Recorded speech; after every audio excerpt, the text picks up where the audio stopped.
Hai semua. So hari ni saya nak share pengalaman saya dengan Monjaro selama sebulan. Ni kira dos permulaan lah, iaitu 2.5 miligram.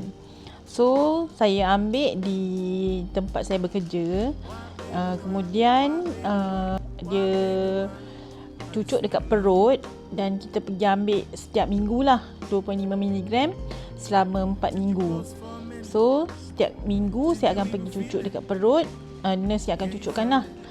Setiap minggu dia akan monitor lah progress sebelum kita pergi untuk ambil injection Monjaro tu. Dia ada macam discussion dengan doktor, consultation dengan doktor dulu. Lepas tu ukur berat, ukur lilit semua.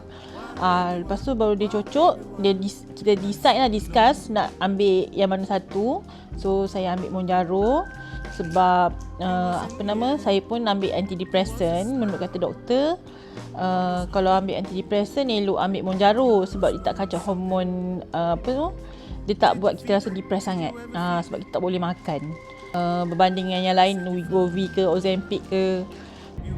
So hari ni kita nak ambil second shot of Monjaro. So berat dah turun hampir 2.5 kilo. Kita tengoklah hari ni dan minggu depan macam mana.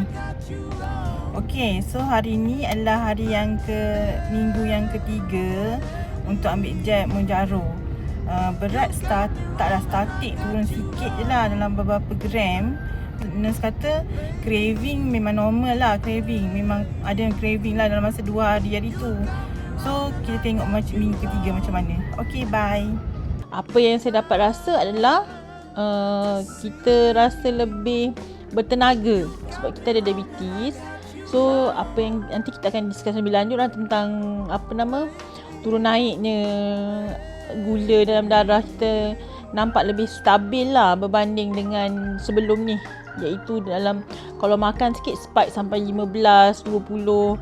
Tapi kali ni spike pun tak tinggi, dalam paling tinggi pun 12.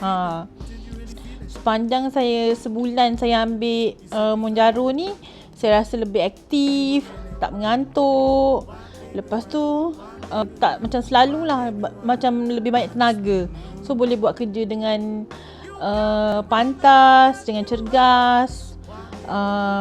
Saya tak sabar nak tunggu dos yang seterusnya. Okay, take care, bye.